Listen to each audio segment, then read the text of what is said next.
Welcome back to the Metal Exchange. Justin and Chris back again. Episode 180, going back to 1994. Another Dream Theater episode as we cover the Awake album, one of the forgotten classics in their catalog in many ways. But we will get there in due time, my friend. How are you doing? How was your week? Good. I'm wondering when you're going to choose a Dream Theater album to talk about in this podcast. I'm shocked that I've chosen all three Dream Theater episodes so far. When Dream and Day unite is not far behind, my friend, but we will get there in due time. Certainly a timely choice given the recent news with Mike Portnoy back in the fold and obviously rejoining a classic Dream Theater lineup. I mean, when you consider how long Jordan Rudess has been in the band and how short a time period the other two keyboard players, including Kevin Moore, who we will talk about momentarily, this is the classic lineup for all intents and purposes. So I look forward to seeing them live again, and I look forward to the new music. But that's stuff we will get to. Obviously, today we talk about Awake and that. But I'd be remiss if I didn't start with two albums that I heard this week. Two albums that could not be any different. I'm talking about two albums that if you put them side by side, you'd be surprised that the same person got some enjoyment out of both of these things, but I did. So let me start with a band out of the UK. I'm not making this up. The band is called Vamoossery, Vamoossery, and they came out with a new album called Moving Forward. They are progressive rock, very accessible. I would put them kind of in the alt rock category just in terms of the delivery. Really interesting album. I thought there was elements of Pure Reason Revolution, which, obviously attracted me, elements of alt rock, which I thought were interesting. And it was just a very easy listen, especially the top half of the album. There's a couple of songs on the front end which really grabbed me. So worth checking out. I will post a track from that album later this week. And on the complete opposite side of the spectrum, moving over to Athens, Greece, we have a band called Aetherion, which is melodic death metal, but emphasis on the death and a little bit less on the melody, I think. But these guys sounded like a complete blend of Behemoth meets Amorphous, and it just checked off a lot of boxes for me. It's an album I want to go back to. I think it deserves at least another spin or two. Really, really cool stuff. I kind of see this band taking off, although I don't know how much acclaim this particular album got. The album is called, what is the album called? The name escapes me. But the band is called Aetherion. The album is called At Storm's Edge. It's came out earlier this year. It's got about 8 tracks. Again, not for everyone, I admit, but something that I think people should definitely check out. But with that, let me turn it over to you, my friend. Have you checked anything new out or interesting that is worth mentioning? Yeah, there was one album I listened to that I forgot about. I guess that's not the greatest endorsement, but I actually enjoyed it quite a bit. This is a band that I got turned on to by Prog Power promoter Glenn Harveston, and the band is called Temple Balls, and they're like a melodic hard rock band from Finland. They have a new album called Avalanche, and if you like your Frontiers style, melodic metal / melodic hard rock, like this stuff is just a lot of fun and really enjoyable. And I don't know if I haven't decided if I like it as much as their previous album, which was the first album I had heard from them. But I just know that I enjoyed it, and I'll be definitely going back to it. So, if you're a fan of the Kissin' Dynamites and that style, this is definitely a recommendation. I really enjoyed it. There were a couple of tracks that really stood out to me. I don't think I liked it as much as the debut. Admittedly, that debut album, or at least their last album, just hit me right away. I kept listening to it. It was way high on the top of my year-end list. I think it was top 5, if I'm not mistaken. It just really blew me away. This one has some really great moments. There's a couple of tracks that I was a little about, but definitely a good listen, and the high points make it all the worthwhile. Well put. Yeah, I really enjoyed the title track, which was I think was the opening track on the album. Definitely recommend at least checking out that song, if not I any think the it's the rest of last it. track. I think the title track was the last track. Oh, I'm sorry. I'm thinking of All Night Long. Great That song. was the opening track. Yeah, Great sorry song. about that. No, just for clarity's sake, but a really enjoyable song. I think that I think that it's the kind of band that doesn't take a lot to enjoy. Very very accessible is the word, and full of hooks. I think that the second you listen, I don't know that it's necessarily thinking man's music, but at the same time, thoroughly enjoyable. And I hope to see them live one day. I feel like that would be one hell of a live show. Absolutely. So we get to Awake. We get to 1994. We've covered Images and Words. We've covered Falling into Infinity. We will cover A Change of Seasons for our Patreon members later this month. So if you're curious to hear our thoughts on that EP, and I definitely have some strong thoughts on that one, I would encourage you to join our Patreon. But in the meantime, we kind of do the cream in the middle of the cookie, if you will, from this album. And it was really a period of transition, I think, for Dream Theater, in that they were coming off the heels of this massive success with the Pull Me Under single and Images and Words, which obviously is an album that you and I both think are just flawless in many ways. And then they have to follow it up 2 years later with another release, and it would wind up being the departure of Kevin Moore from the band, who had been there since their beginning, since the early days. And then obviously they would change their sound dramatically, at least with the next release. I guess the question I want to ask at the outset is, when you got into Dream Theater, and you may not even know the answer, but when you got into Dream Theater, had you been told anything about this album? Like, it's their magnum opus, it's as good as Images and Words, or was it just get Images and Words and then you checked out the rest kind of by accident? Images and Words was actually the third Dream Theater album that I got, and Awake and Falling into Infinity were actually the first two. I bought both so close together that I can't remember which came first, but at the time, Falling into Infinity was brand new. And Dream Theater was a weird band because, as we kind of have alluded to over the 180 episodes that we've done, they were not part of that original mixtape. And we did a bonus episode with the creator of the mixtape, Mr. Ralph Malillo, and he kind of talked about at least what he could remember about making that tape many years ago. But we were trying to kind of posit, the reason why he wouldn't have put any Dream Theater on that tape. So I was always curious because they would, Pat and Ralph would talk a lot about Dream Theater, and I was like, well, why the hell were they not on this mixtape if they were such a big deal? And so I think that I kind of just grabbed both albums. Like, I saw them in the store and I bought them. I feel like because they were, Falling into Infinity was brand new. Awake was their second newest album, not counting the Change of Seasons EP. So I think they were a little bit easier to find in when you walk into a record store. Images and Words, I believe I got as a Christmas gift, along with Streets by Sabotage. That was a good Christmas. Oh boy, I'll say. Yeah, really. So I think I got Images and Words a couple of months later.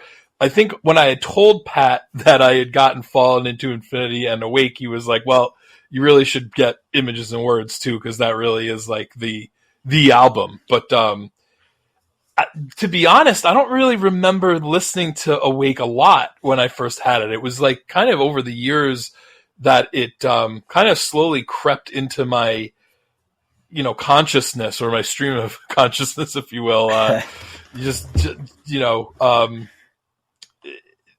I think at the time I was kind of more drawn to Falling into Infinity because I think it was a little bit more accessible for somebody who was kind of new into metal, with some of like the power ballads, and it just was a little bit more commercial, and I think that appealed to my virgin metal ears at the time.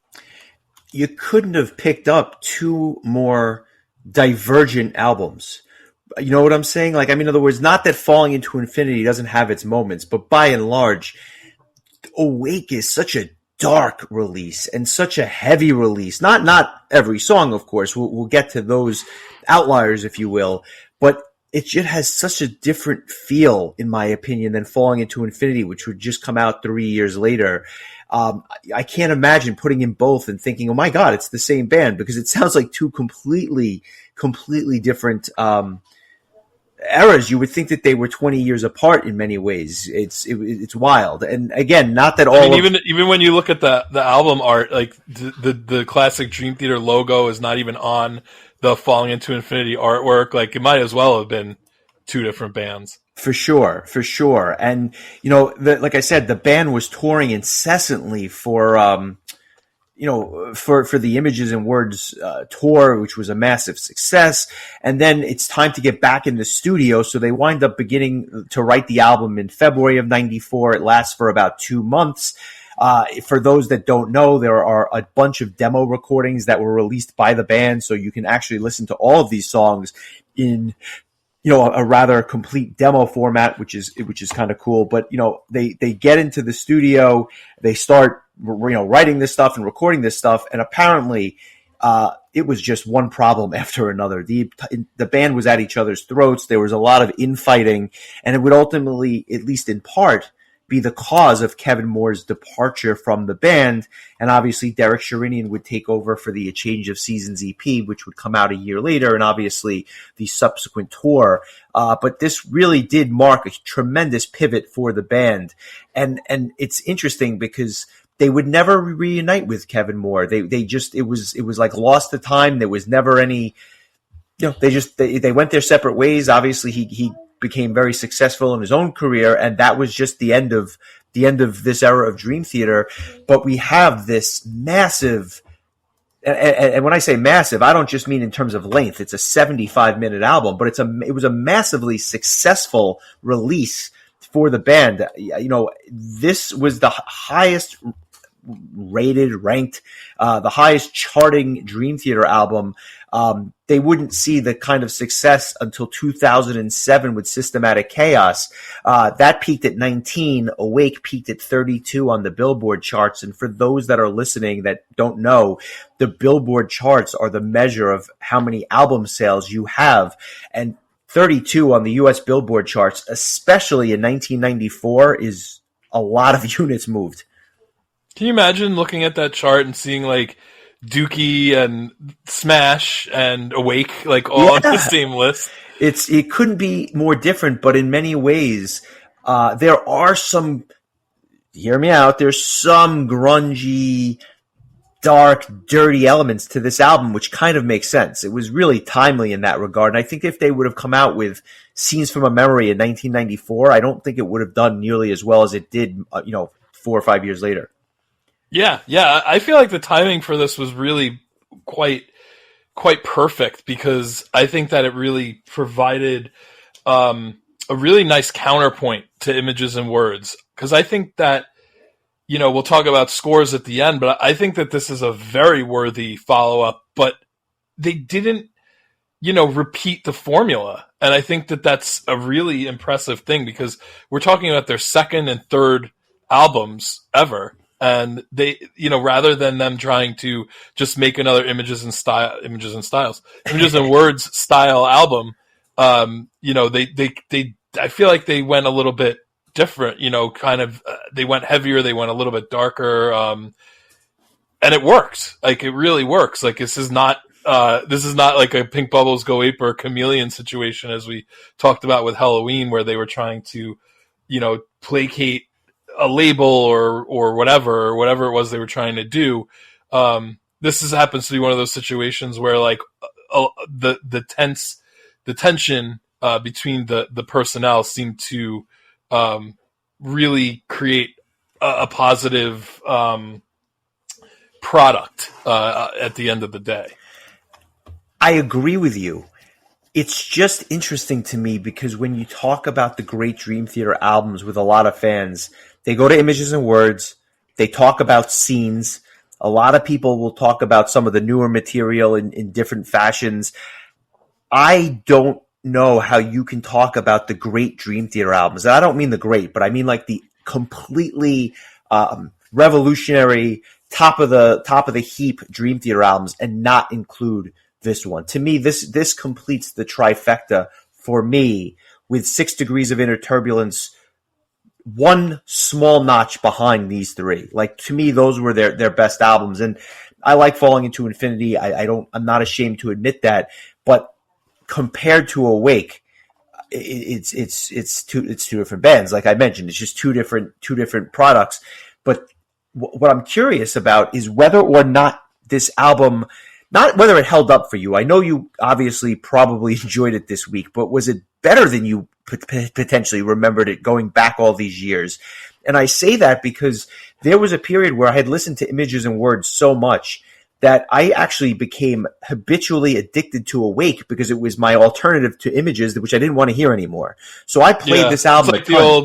It's like the old joke. He got so many rights, he was begging for a left. Yeah, exactly. And that's where we're at, right? Because I played this album nonstop. I mean, absolutely nonstop. Once I had gotten kind of sick of Images and Words. So I knew this album exceptionally well going into this week, and it hasn't missed a beat for me. To answer your question, like, it was slightly better than I remember it, but I remember it being very, very good. So this was just a late bloomer Dream Theater album for me. I can't really pinpoint when it really struck me as being like one of their all-time great albums. Back when I was in high school, it was just kind of like the album that filled in the gap, because at that point it was kind of like trying to just get everything that existed, because at that point Dream Theater had 4 albums and an EP, so it wasn't that hard to catch up. Whereas if you were starting to be a fan of the band now, you'd have a lot of work to do, because they've released quite a few albums since the 90s came to a close after Scenes from a Memory was released. I just enjoyed the hell out of listening to this again. I don't remember the last time I sat down and listened to it start to finish, but it definitely, I think, the Images and Words masterpiece casts a shadow on it, and then the controversy of Falling into Infinity, followed by all the positive, all the lauding that Scenes from a Memory got. This almost feels like it got kind of like lost in the shuffle, because it wasn't one of any of those 3 aforementioned albums. It was kind of just the other one, and I'm not speaking in terms of how fans felt. That's just how I kind of saw it. But as a big fan of this, Kevin Moore era of Dream Theater, which again, only lasted for about, for 3 albums. I really like this album a lot. And I think that it really is a phenomenal counterpoint to Images and Words. I think just these 2 albums together are really just, the best of the best for me when it comes to this band, or really any progressive metal music that exists that I've heard anyway. I agree with you. When I go back to these albums, which I just don't have right now in heavy rotation because of the gluttony of other stuff that's out there, going back to this was such a treat. And I actually got a little depressed because I said to myself, as much as I love prog, nothing matches this. Like, you're talking about like I don't know how you'd write songs that were better than some of the stuff that was coming out around this time from this band. Like, that's what I would say. So I think of all the great prog metal albums that have come out the last 10 or 15 years, and there's been some great stuff, but it's a notch below what Images and Words, and I'd argue what Awake was as well. So without further ado, I think we've done a nice backdrop on the album. Let's get into it. James LaBrie on vocals, John Petrucci on guitars, John Myung on bass, Kevin Moore on keys, and Mike Portnoy back with the band, but doing the drums on this album as well. This is an album that they got a little more experimental in ways, and I don't think that there's any more or any better example of that than the opening track, 6 o'clock. And I say that because this has this extended drum intro. It has like a drum intro, which is really, really cool. But with all these vocal sound effects and all these things that are kind of popping up through the song, which is really, again, makes you think and kind of makes you wonder, like, well, what the hell are they trying to get across with a song like this? And, you know, I'll say this. It's apparently, and again, this is according to Wikipedia, so I want to give credit where credit is due. It's a song where the lyrics were written by Moore, and he's basically kind of hinting at the distance between him and the band at the time, which I thought was interesting because, you know, like I said, sometimes through insanity breeds ingenuity, but this is a great, and I mean great, opening track. I used to love this song. I used to think that it was it was just like the perfect opener, and I don't know that I love it as much as I used to, as compared to other songs on the album, but it's still an absolute gem of a track. Kind of groovy. Everyone has a chance to shine on this thing, and you just bang your head during that killer chorus, which is so catchy. What I noticed immediately, though, is that the range for Labrie is lower on this track and many other tracks on the album. And I really wonder if that's because if the stories are true, the Images and Words tour just did a complete number on his voice. And so when he recorded this album, he didn't try to hit many of those really, really high notes. He just kind of went down an octave or two, but he sounds great. And it's really, really interesting stuff. I love the final verse that really resonates with me, both in terms of the key change and the lyrics. Just a really interesting, introspective track in many ways. Yeah. Oh man, this is such an unbelievable way to kick off the album. One of my favorite lyrics of all time. Nobody knows what they want till they finally let it all go. I think it was in my AOL profile back in the 90s. You know, at my attempt to be poignant. Always wanted to see the movie that the little sample, the acting samples that were pulled into the song. It's a movie called The Dead that came out in 1987. I know nothing. Basically, I'll just give you a quick synopsis based on what IMDb said. It just says Gabriel Conroy and wife Greta attend an early January dinner with friends at the home of his spinster aunts, an evening which results in an epiphany for both of them.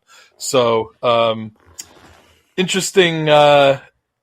Interesting. I was just always wondered where that came from. I was always curious, like when Dream Theater would, you know, drop these like little things. I remember in Take the Time, there was that a little Italian spoken word part that they had.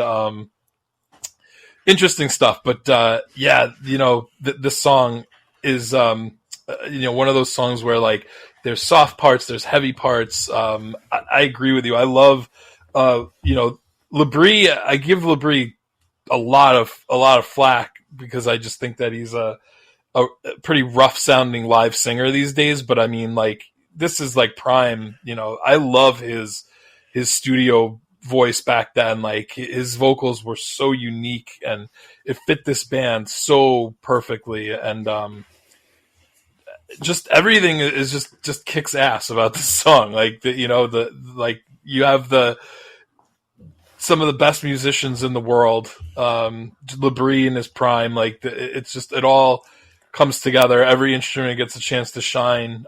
Just a phenomenal, high energy, just, you know, kick ass opener. And I'm glad that we have this, you know, Wikipedia entry to kind of follow along with, because I'm learning a lot about some of the mindsets about, like, you know, lyrical content and things of that nature. So it's interesting, and we'll get to more of that as we go through it. But really, really cool stuff. And this is an all-time classic song, in my opinion. And yet not our songs of the week. So that should put things in perspective about what might be coming later on. Let me just say now, I have never struggled so hard to pick a song of the week as I did Oh my this God, week. for real. There were 2 tracks that I had going into it, which I thought might be my song of the week. And before we recorded, I had to play them both yet again for the 10,000th time. And I'm still not 100% sure which one I'm going to choose because I love them both. But I digress. We get to track number 2, which is Caught in a Web. I've always thought this was an underrated tune for reasons I'll get to in a second. But what are your thoughts on this? Because nobody really talks about this amongst the great Dream Theater tracks. I always thought it was considered one of the more popular songs from this album, but maybe I created that in my own head. I don't know. Maybe it was on like one of their 90s live albums, so I just assumed, I don't know. That probably doesn't mean anything, but yeah, I agree with you. This song has it's got to be like one of the heaviest and maybe darkest Dream Theater songs up until this point, not counting anything that's yet to come on this album, but like the first 2 albums and the first song on this album, and then I mean the way that the guitars and keyboards kick this song off, it's you could tell this is a different style of Dream Theater than what we heard on Images and Words, which I think had a little bit more of an uplifting. And I don't know if positive is the right word, but definitely Images and Words definitely feels more uplifting than Awake. Awake kind of has, I don't want to say that it's dark in the way that like The Dark Ride was a darker album for Halloween. I don't know that that's the right sort of comparison. It might just be that it's heavier and maybe certain instruments are down-tuned a little bit, but I mean, it really, really works. And this is another really killer tune. You mentioned that Labrie is kind of tethered a little bit, but there's some parts on this song where he really hits some really high notes that I can't even imagine that he would be able to dream of doing live these days. But yeah, this is another really killer track. I love the way that the riffs and the keyboard samples play off of each other. There's some really odd time signatures which are highlighted by Portnoy's drumming. I mean, like I can't even count the notes. That's how offbeat some of this stuff is.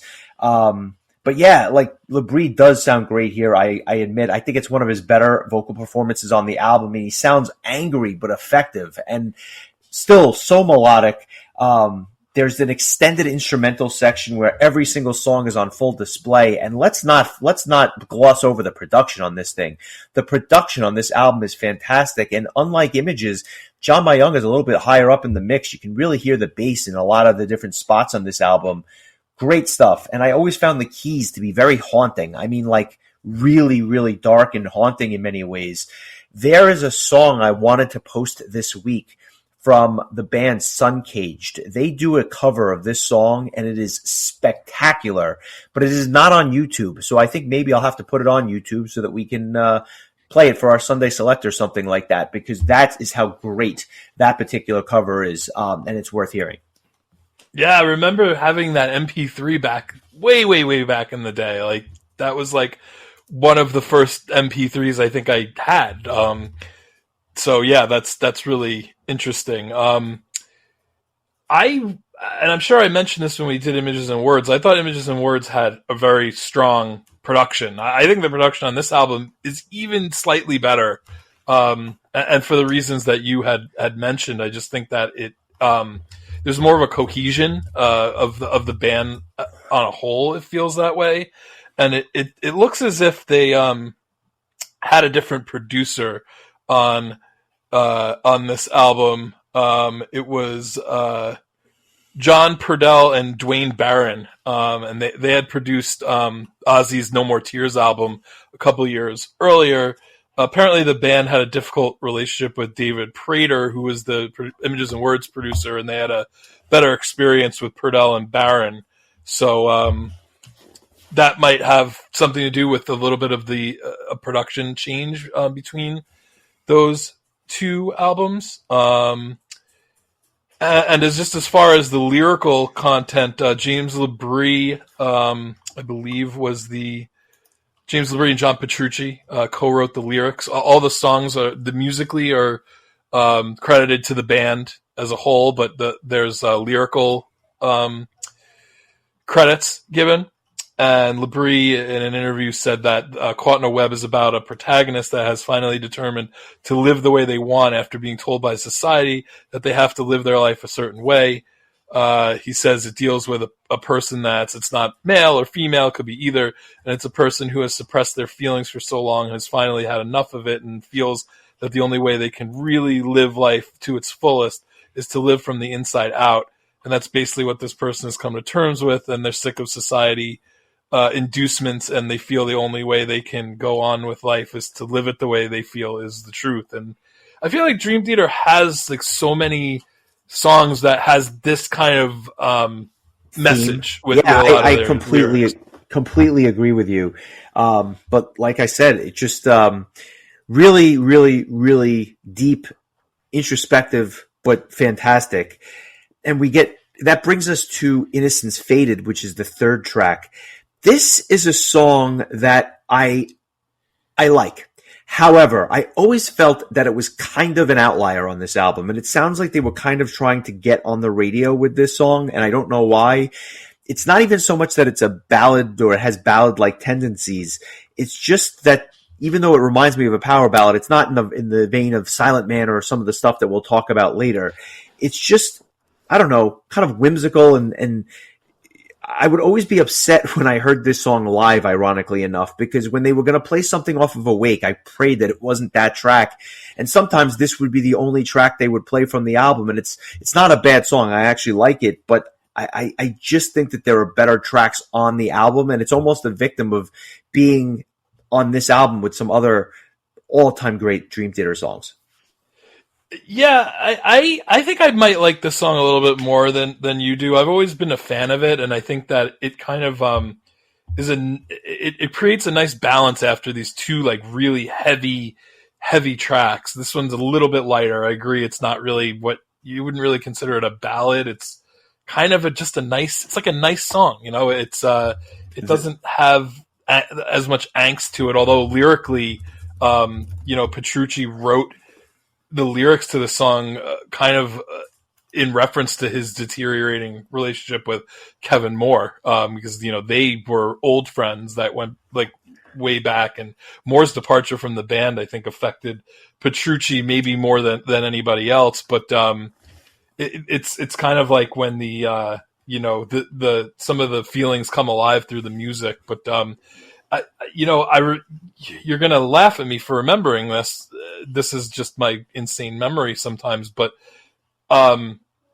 if you recall, we had a surprise party for our friend Ryan in a church basement when we were in high school, and of course, I brought my stereo with me in a pile of discs, and kind of just DJ'd the party in as much as one can, I guess. And I remember after Ryan walked in and the surprise part, concluded, I played this song. This was like the opening song to the party.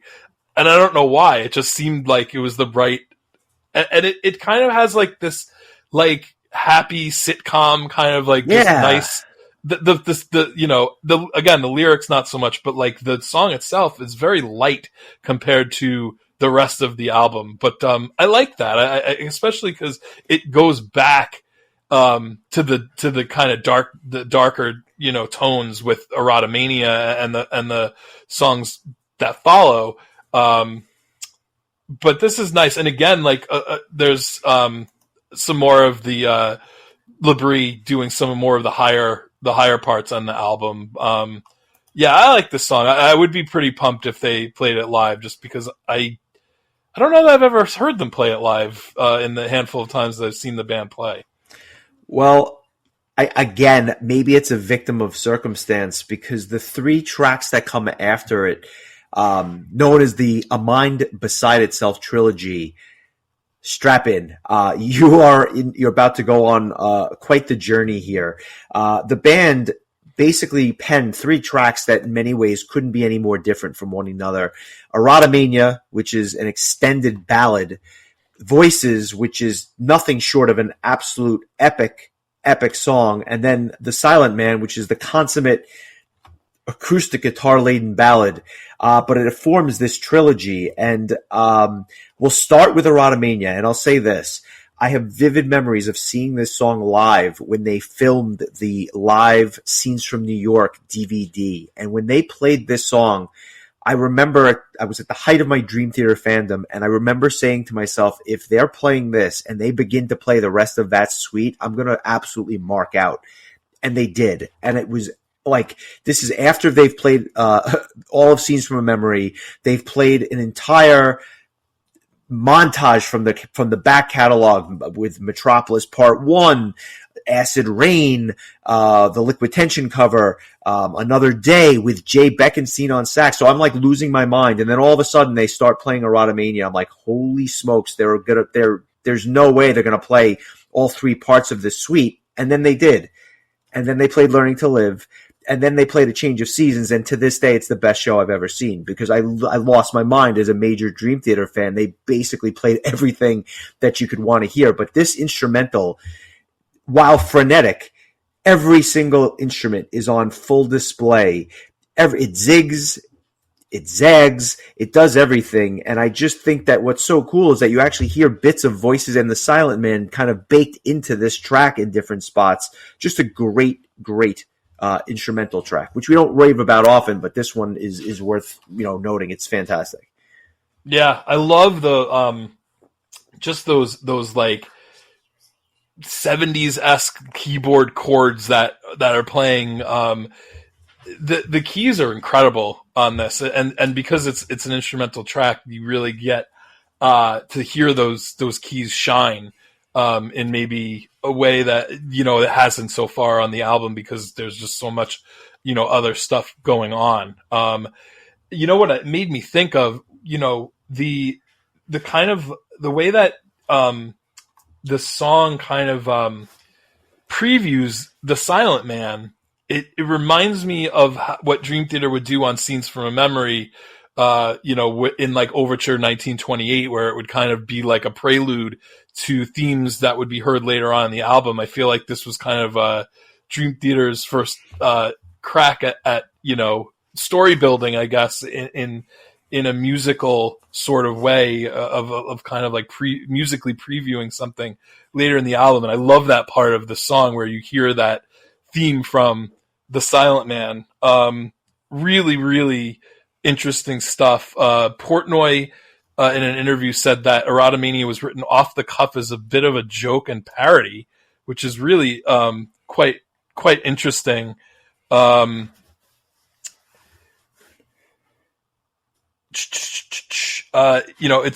song's made up of several different parts taken from other songs or sources.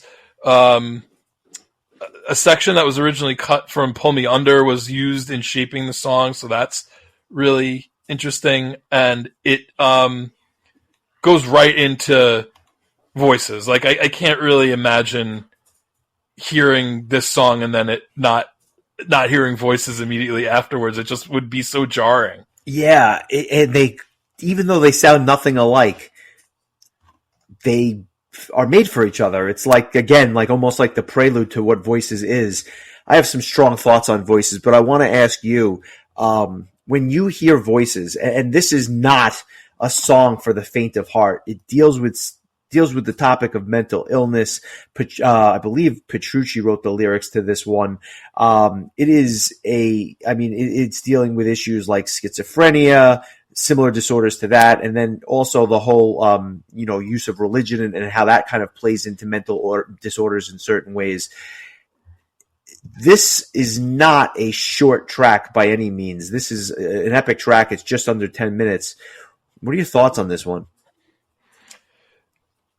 At a loss for words. Yeah, man, this is a song that I think I was not ready for when I was younger. And not because I listen to it now and it absolutely blows me away. Everything about it. The way that the song is constructed, it kicks in heavy, it slows down.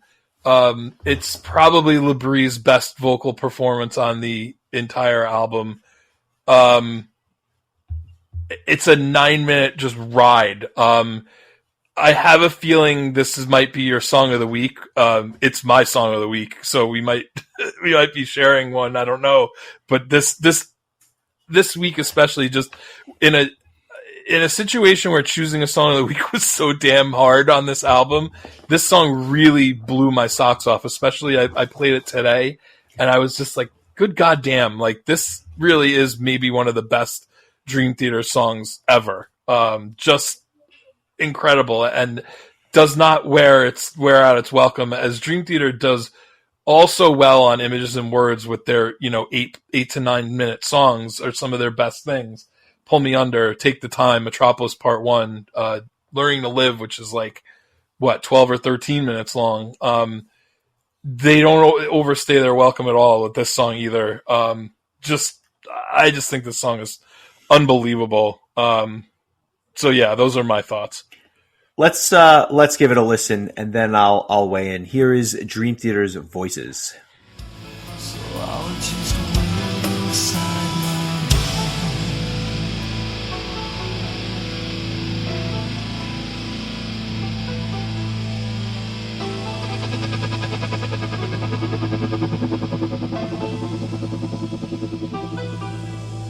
Like a scream, but sort of silence, living out my nightmares. Voices replace me, healing cracks in we reflect your hopes and fears. Voices discussing me, others steal your thoughts, they're not confined within your mind.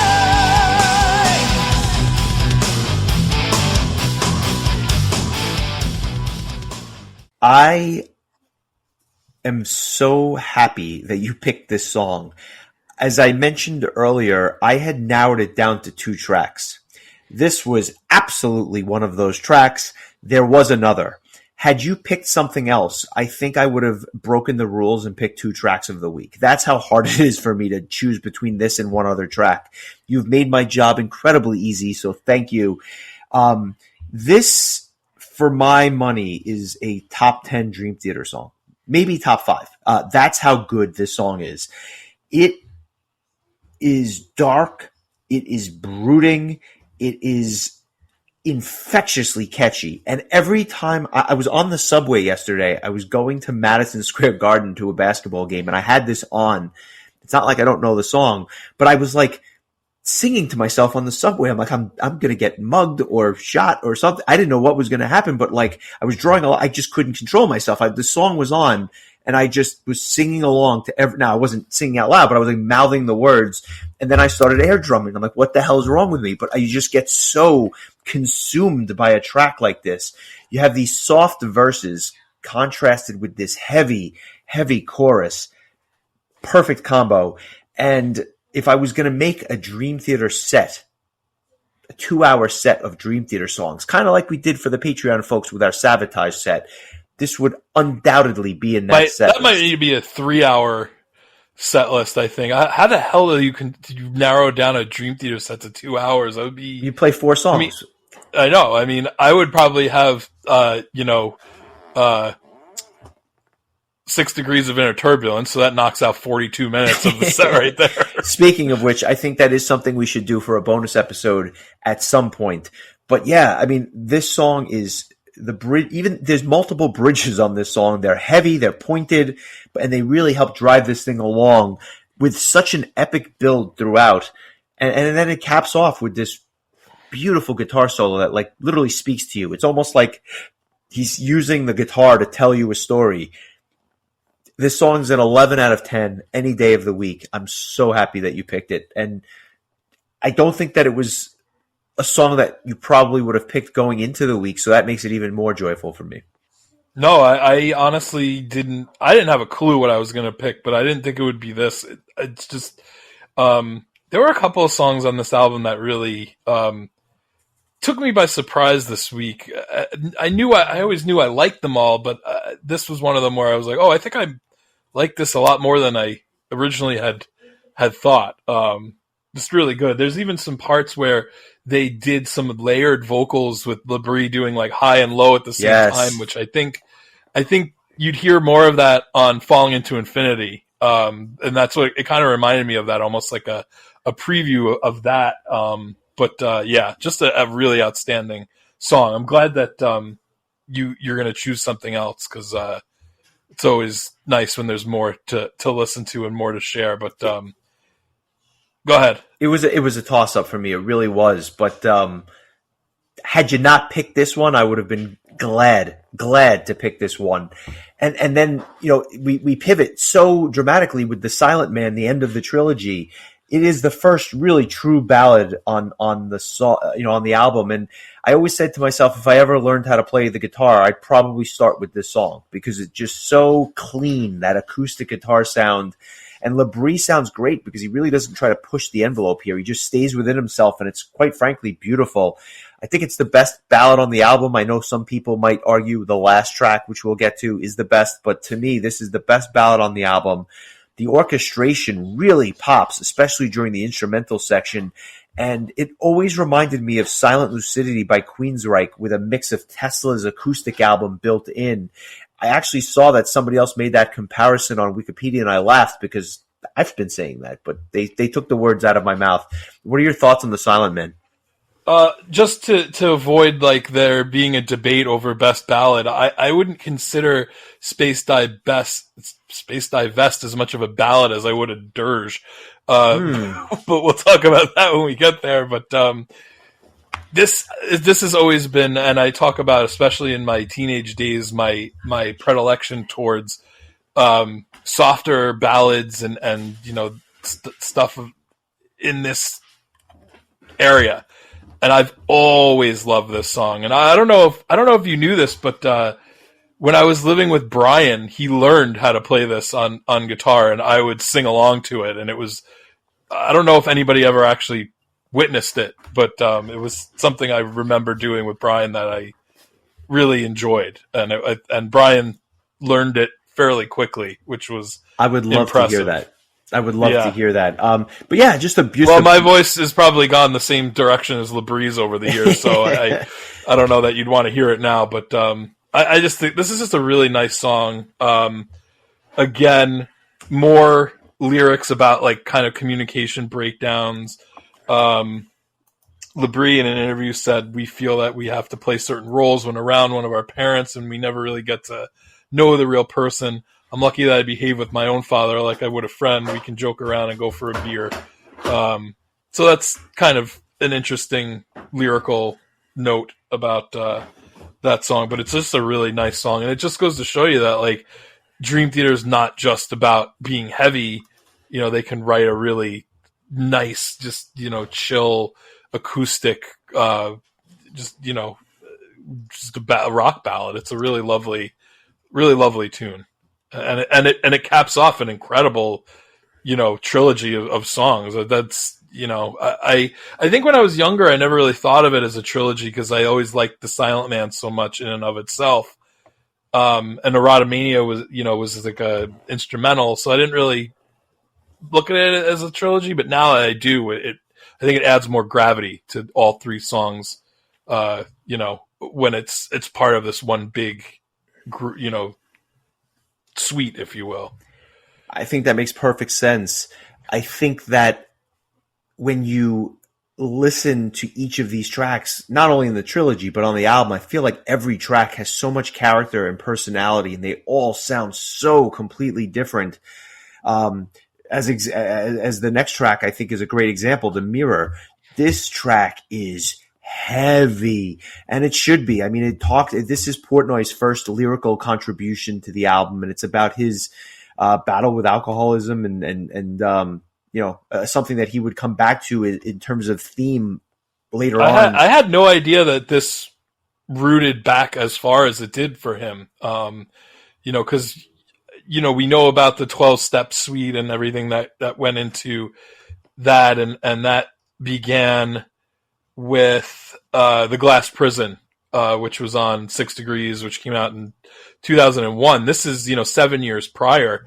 I really had no idea that he was already acknowledging this demon inside of him this early on. So yeah, and that would rear its ugly head again, not only in the lyrics and the songs, but during the recording sessions and falling into infinity years, and it almost was the end of the band. Really tragic in many ways.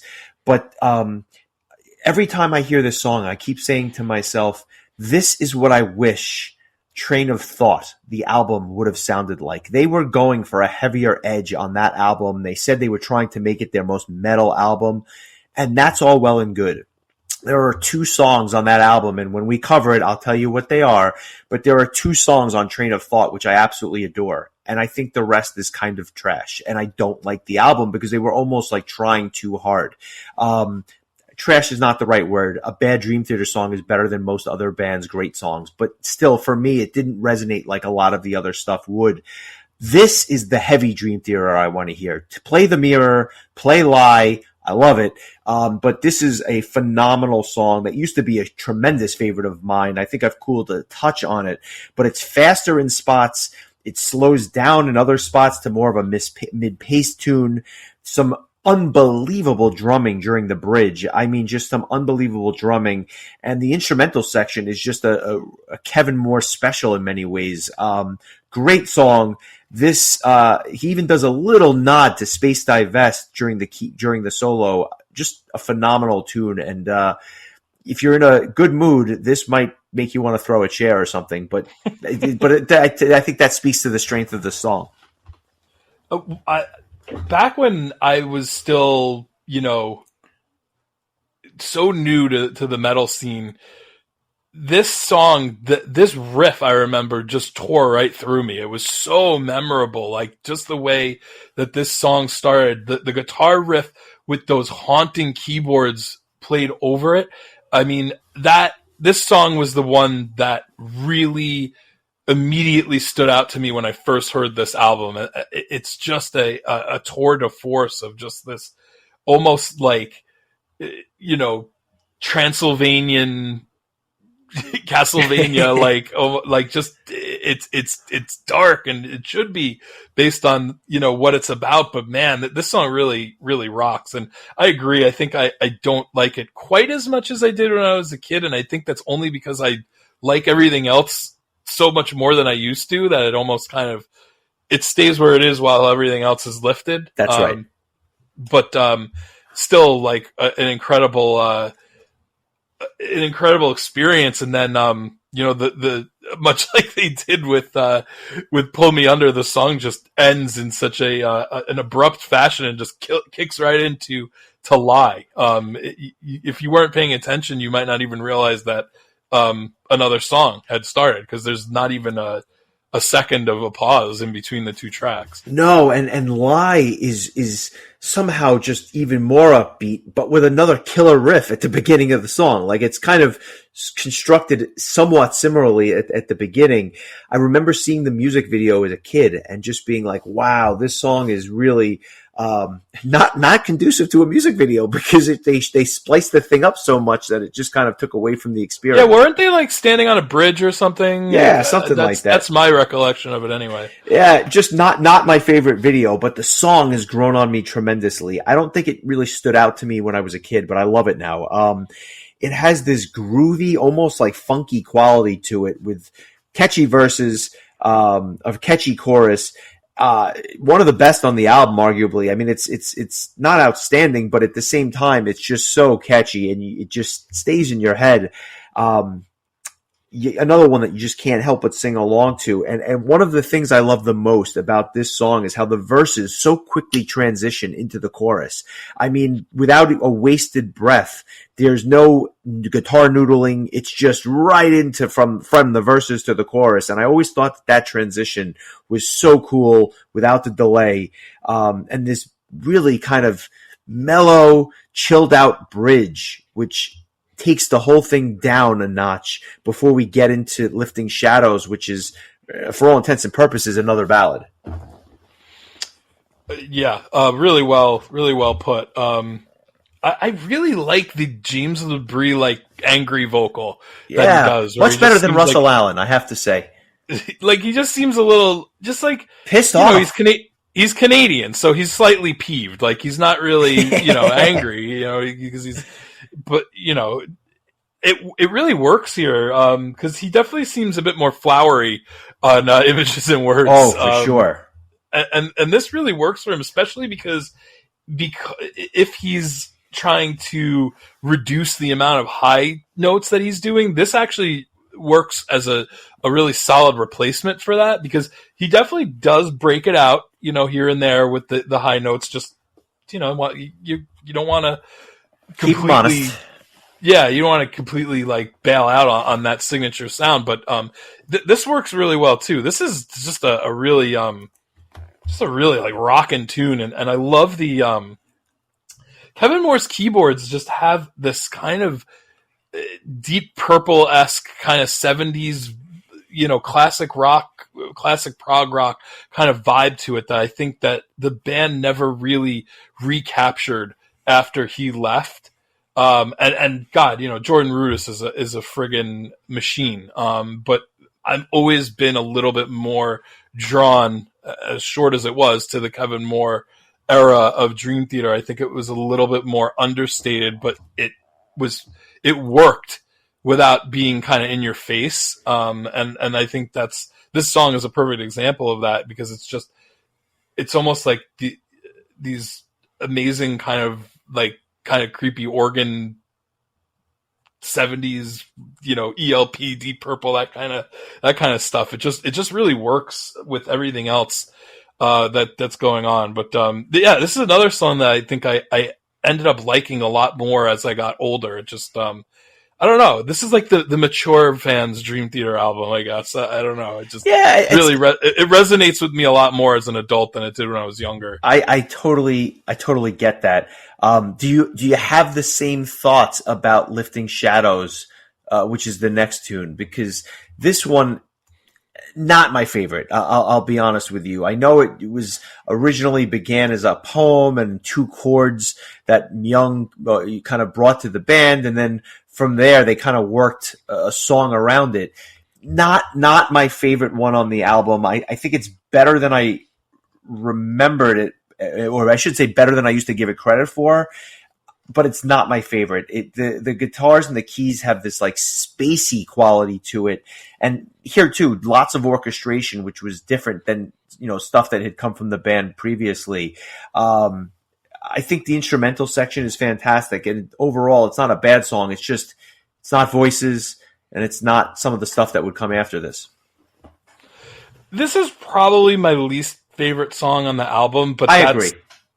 Yeah, but that's really more of a compliment towards the rest of the album than a knock on the song. Yeah. I think that musically it's exactly where it needs to be, because it's following 2 really heavier songs, and there's going to be a long epic song that follows. And I think that along with Innocence Faded, this is one of the 2 of the lighter songs on the album. The title would be used as the band's biography, the title of their biography, which, by the way, I have added to my Amazon wish list in hopes that someone will buy it for me for Christmas, because I really would like to read it, especially now. I feel like I'm having an old school Dream Theater Renaissance fandom, which is going to continue when we talk about A Change of Seasons on this month's bonus episode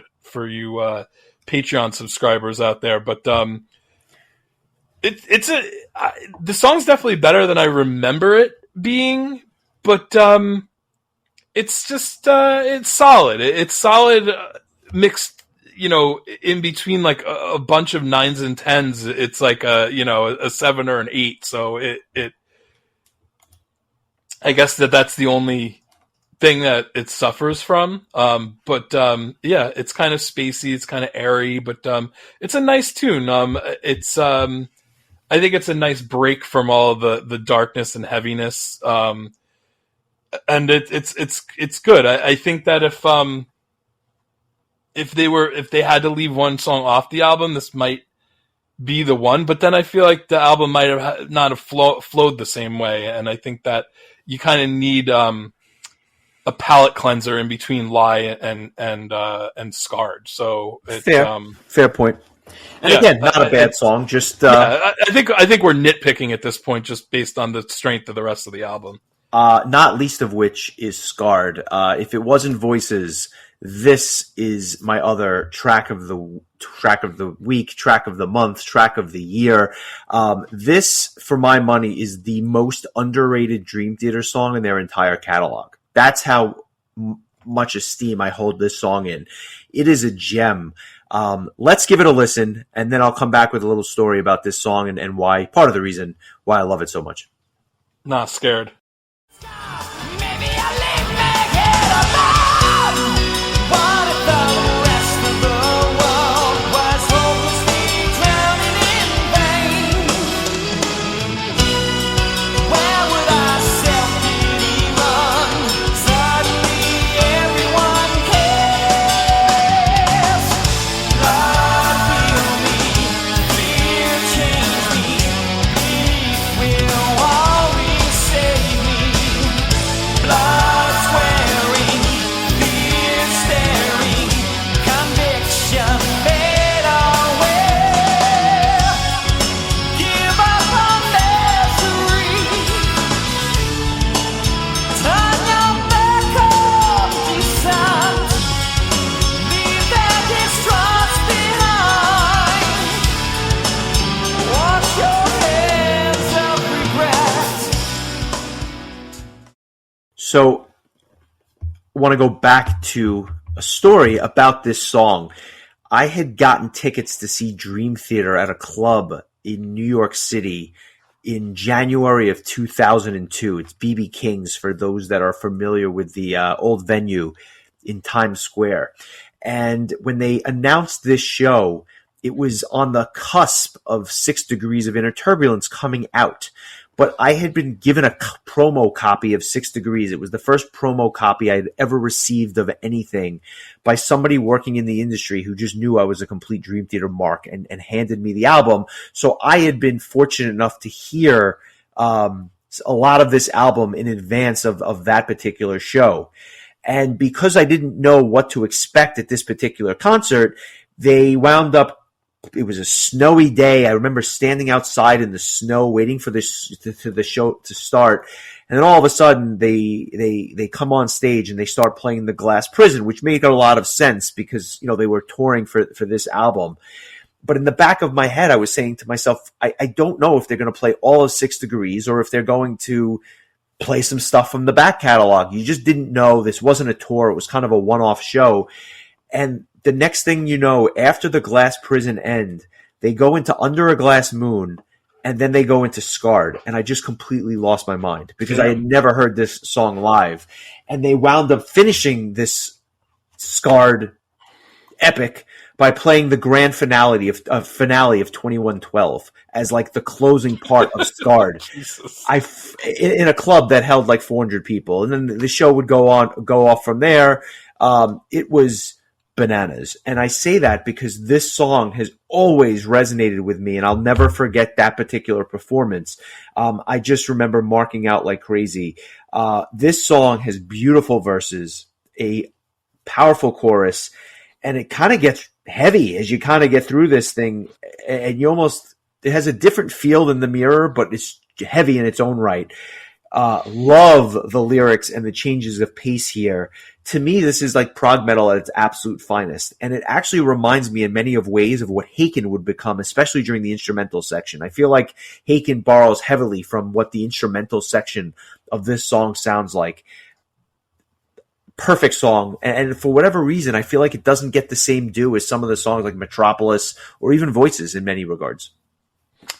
It's weird because like when you hear a song like this and you think that there's at this time there's only 3 Dream Theater albums, this is you like this would not have flown on Images and Words. Like it just would not have fit at all. And it's amazing because like you look back on it and these are like, you know, 2 of the most Dream Theater-esque Dream Theater albums, but they're so different. And this song is such an example of that.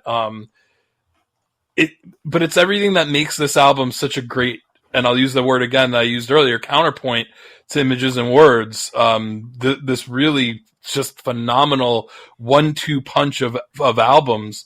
It's a shade lesser to me than Voices, but I definitely can appreciate your enthusiasm for this 10 plus minute song. It goes along with Voices as the two longer tracks on the album, which are fairly short for Dream Theater's purposes. It doesn't look like they cracked the 10-minute mark on any of the songs on this album, which is oh no, I'm sorry, this album does crack 10 minutes. It's just shy of 11 minutes, but still, never, to me, it never really gets boring. I remember this being kind of a skipper when I was younger, because it was I just thought that it was kind of, it kind of dragged, but I clearly don't agree with that anymore. I think this is a really kick-ass tune, and I think you need a song with this kind of technical prowess and heaviness before you go into this, like, really. I am excited to talk about Space Divest, because this is one of the most unique songs I think I've ever heard. I am too, and I have to be honest, I never really understood why fans went bonkers for this song. It just never grabbed me, and you want to talk about needing a little bit of time or needing to get older to appreciate something. It took me decades to appreciate this song, and I really have finally said to myself, what a fitting way for Kevin Moore to leave this band. This was always considered like his track, and Portnoy refused to play it live as a result of the fact that he just always assigned this to be Kevin Moore's track. The band would play this song live. I had the privilege of hearing it, and it really did in many ways help change my perspective on this song. So I guess thanks to Jordan Rudess for that. But it is a dark, brooding tune that is just so bleak that you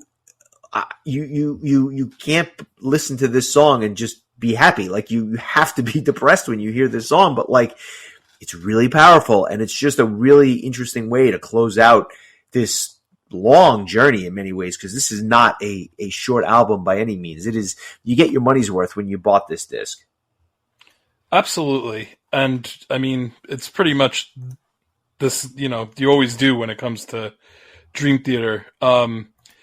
This song always was a parallel in my mind with Helloween's Longing from Chameleon, which we talked about just weeks ago. But the reason I say that is because the last track on both albums was written by a departing member of the band, and it ended up being like their swan song, at least from a studio perspective. So while Longing was kind of like the swan song for Michael Kiske in Helloween, Space Divest kind of acts as a swan song for Kevin Moore in Dream Theater. It's one of the most depressing sounding songs I've ever heard, but my God, is it an absolute masterpiece.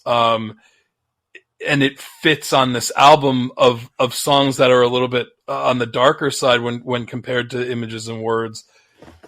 Wow. Like, talk about just ending things in such a down note, but like in the best possible way.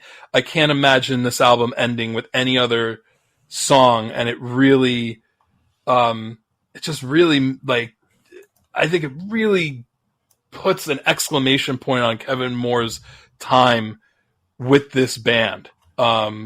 Just a really, I don't know. It's always been one of my favorite Dream Theater songs, even though it really doesn't, I don't think, it doesn't remind me of any other Dream Theater song I've ever heard, like, or really any other song I've ever heard. It's just, it's incredible. The use of samples from A Room with a View, The Fifth Estate, the where you actually hear Conan O'Brien talking to Andy Richter, like there's news commentary during the O.J. Simpson freeway chase. I mean, it's so interesting how Dream Theater would sprinkle these kind of things into their songs to add more depth and flavor. But man, like just the way that it was described as structured around a dark, brooding duet between Moore playing the piano and vocalist James LaBrie. I mean, I couldn't have put it any better. The rest of the band kicks in for a dramatic outro, fading out until Kevin Moore ends the song with the piano passage that opened the song. I mean, all I can think of when I hear those last few seconds of the song is goodbye, Kevin Moore, and thank you. Yeah. Not that he died, but just that was the end of his run with the band. I'm pretty sure that he told the band he was leaving while they were still recording this album. So like they knew that this was pretty much it for him. And I think that he's probably one of the more underrated metal musicians of all time, just because I think his tenure was so short, especially in retrospect when you think about how much longer the band would go on without him. But at the time, it felt like a pretty big deal that he left the band, and I still tend to think that it was. Yeah, no, I think that's exceptionally well said. I think that it is remarkable in many ways that this would be the way to go out. The one thing I would add is that after he left Dream Theater, he would record a couple of albums with Jim Matheos from Fate's Warning. It was that OSI project. Some of that stuff actually does remind me of Space Dive Vest, not just in terms of the way that he uses the samples and some of the keyboard patches. There is some resemblance there. But again, your point is well taken. This is kind of unique, uncharted territory and just puts a cap on this wild ride of an album. He was the keyboardist on A Pleasant Shade of Grey, correct? Yeah, which also I believe has some keyboard isms, if you will, that are kind of like this. So I guess it makes sense. It sounds a little bit similar in that regard. Well, I want to end our talk on Space Dive Vest with this interesting thing that James LaBrie had said in an interview, which I think is really poignant about kind of Kevin Moore's thought process in writing the lyrics of this song. He said, Kevin Moore saw this photograph in a fashion magazine of a beautiful model wearing a space dive vest, and he fell in love with her. He carried that magazine around with him for ages, but he realized that the only way the innocence could be kept so that he could retain that love for her was if she stayed on the page. If he'd met her, all that would have been lost. Portnoy recalled that when the rest of the band first heard the song, they thought it was so very, very different, we didn't think we even wanted to fuck with it. Wow. Those were Portnoy's words. But I just thought that was a really interesting way of looking at something. It's almost like that old adage, don't meet your heroes, because if you if you take away that fantasy, mystique and the fantasy, that behind mystique it, or that fantasy that they aren't the greatest people in the world. Like, I mean, I've definitely experienced, the positives and the negatives of meeting somebody and letting their art either, increase in value on a personal level or decrease in value. And that's a very real thing. I don't know if I ever told this story, maybe I have, but I once stopped myself from introducing myself to Flora Jansen after a Nightwish show because I was afraid that if she was like not super happy to see me, that it would ruin Nightwish for me. And I get it. I should have known that, the Nightwish would ruin themselves without my help. They didn't need you for that. No. Yeah, but it was just that sort of thing where it's almost like I wanted to keep that mystique alive, and so I chose that over an Instagram moment, I guess. So it's kind of cool. I like that. That was an idea as part of this song. But man, what a dreary ass song. I will also end with this. This is one of my favorite all-time stories. I don't remember when it was. Had to be 05, 06, 07, 08, somewhere in that general area. I get a text from Knops, and he's drinking at a bar, and he's hammered, and he plays this song on the jukebox at the bar. Oh my God. Just kills kills the vibe of the bar by playing the song. And so I texted him earlier today, and I just was like, "Do you remember that?" And he goes, I was drunk. I played it on a jukebox. Everyone got quiet. Bartender said, "What is this shit?" and changed it. Sorry, I don't have more of a recollection. And I just replied, "That's all I need." So That's really. I wanted to really share that funny. because could you imagine being at a bar and just, especially not knowing the song, just hearing something like that come on and being like, I will take it "Oh, one okay." step further. I'm not sure there's a worse song you could play at the bar than Space Divest. I'll just leave it at that. This is the worst bar song you could possibly pick. And alas, I appreciate his boldness in playing it anyway. I love it. I love it. I think we'd be remiss not to talk about two bonus tracks that are kind of linked to this album. I also Okay. want to point out that me and Caleb once played 6 Degrees of Inner Turbulence on a jukebox, and it didn't get skipped for. So they played all 42 minutes of it, but not the bartender that Knops went to couldn't handle 7 minutes of Space Divest. So Talk about just want to perspective. point that out. Yeah, well, I can't argue with that. Just two bonus tracks that I think are worth mentioning. The first is a Japanese bonus track, and that's called Eve, a instrumental ballad that really never kind of grabbed me. And I say ballad because even though it's instrumental, it's got that kind of airy feel to it. It would become, in my opinion, kind of a precursor in many ways to some of the stuff you might hear on on Falling Into Infinity. It's fine. It's just not really that noteworthy to me. The second bonus track, if you will, that's kind of linked to this album is a reworked version of To Live Forever, which was a B-side on the Images and Words tour, an Images and Words album. But they really redid the track completely different for 1994 and the release of this album. That being said, here again, I thought the original was much better than the remake in 1994. It's a bit meandering. It picks up a little bit, but the 1991 version I just thought was magic in many ways. And this is just, I didn't think it needed to be reworked, especially if it wasn't going to actually wind up on Awake. Yeah, that's fair. I don't really have strong feelings about either song. I don't know that they would have fit this album very well, but To Live Forever was a B-side on the Lie single, and Eve was a B-side on the Silent Man single, so for the sake of completeness, I thought we would mention both. But yeah, they're both pretty mellow compared to the rest of the album's tracks. One other thing I wanted to mention before we wrap it up was what is, you might know better than me, but what was the story behind Puppies on Acid? Because it seems like that was the opening riff to The Mirror, and it was Dream Theater had been playing it before Awake was written, because if I recall, it was on the Live at the Marquee live album that came out in between Images and Words and Awake. Do you know if that was kind of the precursor to The Mirror, or that they just borrowed that riff?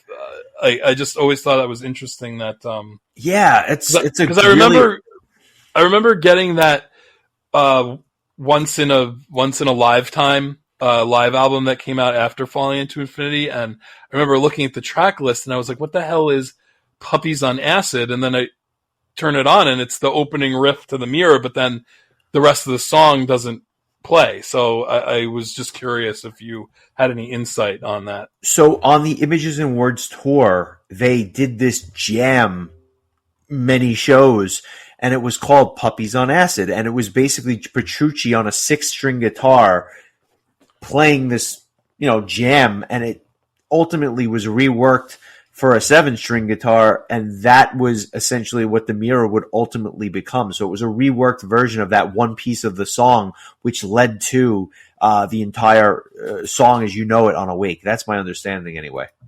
Okay, interesting. It's something I just always wondered over the years, because I just was always fascinated that there was just some random Dream Theater song called Puppies on Acid, and there was never really any detail as to what the hell that meant or why it was there. A So lot of inside jokes with this band. I'll be honest.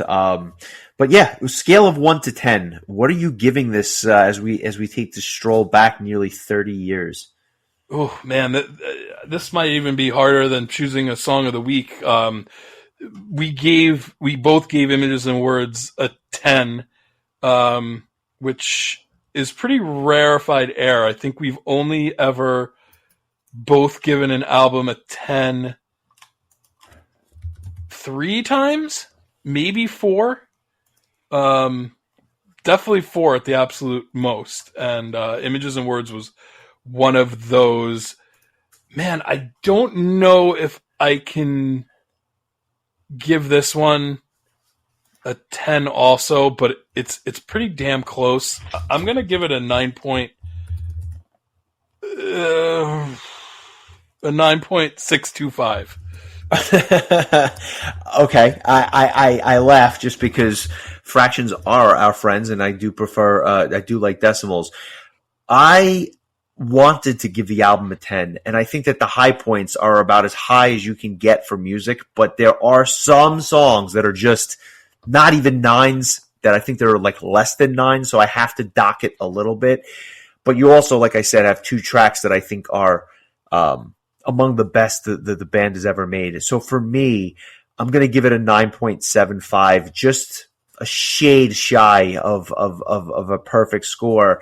But I'll say this, listen, the reality is, when I listen to this album, there is very little music that's been created that I enjoy more than this. So, I with that being said, it's about as high a score as I can give without saying it's a perfect album. It's not perfect, but it's damn near close.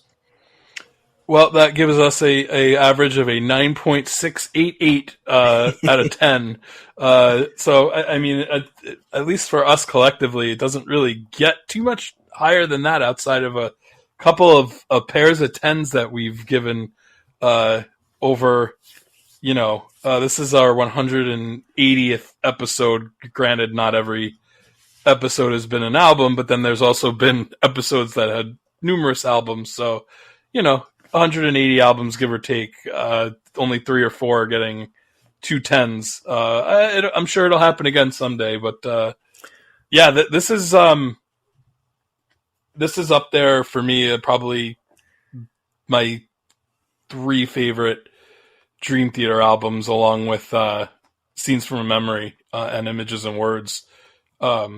Just a really fantastic album, and I really just love how unique it is compared to Images and Words, and the fact that the band was able to make a different album and still make a very, very high quality album following, what many consider to be like one of the most important genre defining albums ever. So definitely a really strong follow up, and I urge if you haven't, to go back and listen to our episodes about Images and Words, and then the album that follows, Awake, Falling into Infinity. And I invite all of you who have who are members of our Patreon to check out later this month. We'll be talking about the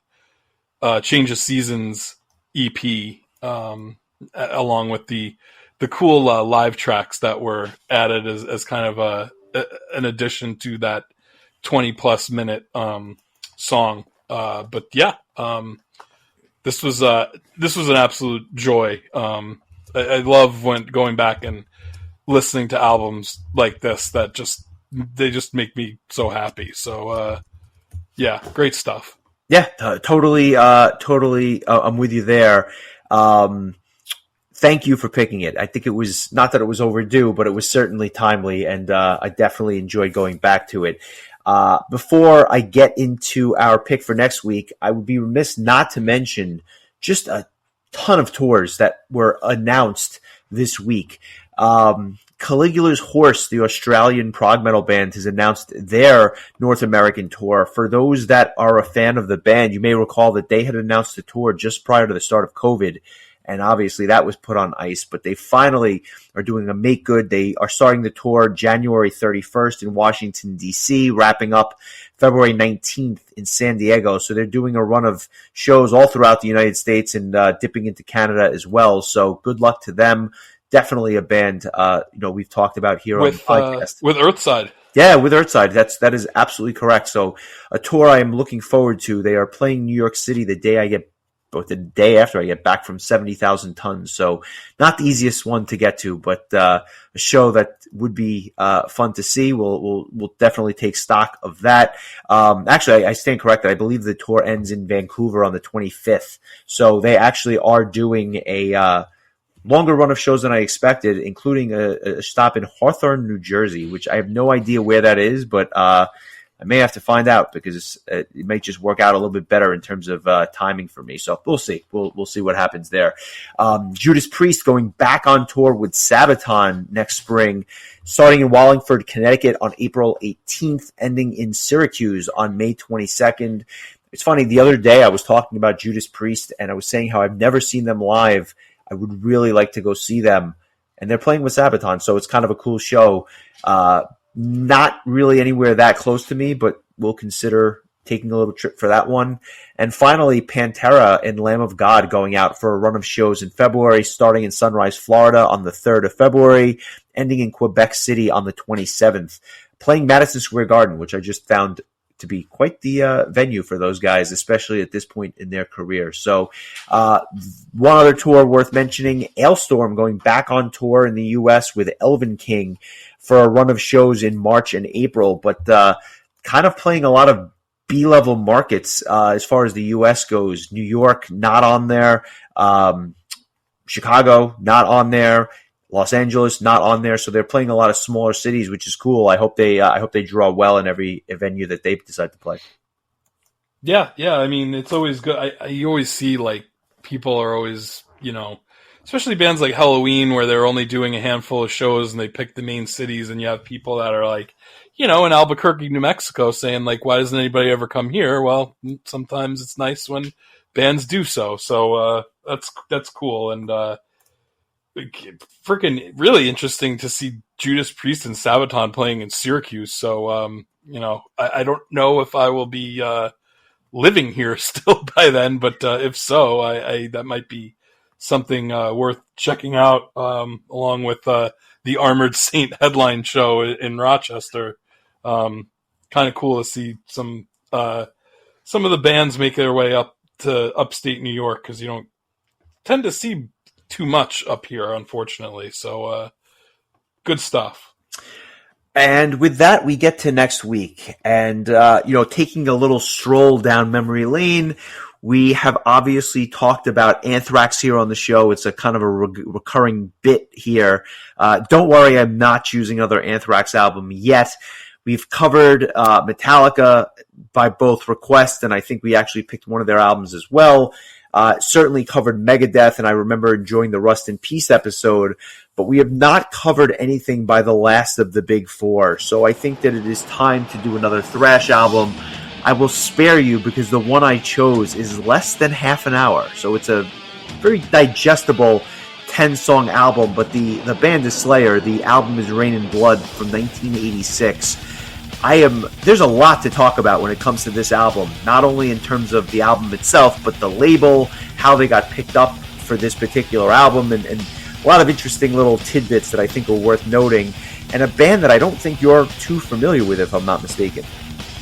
I don't think I know any of their songs outside of Raining Blood, and that was mostly due to an incredibly frustrating Guitar Hero version of that song, one of the most difficult Guitar Hero songs to play.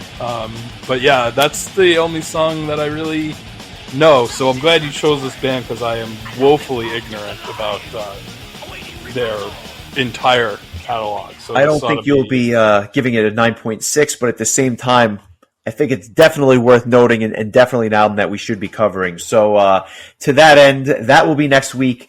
We will bring you the Patreon bonus episode as well for those that are on our Patreon. We think that it's going to be quite the month as we trudge on towards our year-end list. So I look forward to that as well. And following our Slayer episode will be our December request episode. And needless to say, I think some of our more impatient listeners will finally get what they're waiting for. So stay tuned. Very well. Enjoy the week, my friend. This was a pleasure. I will talk to you soon. All right. Take care, buddy.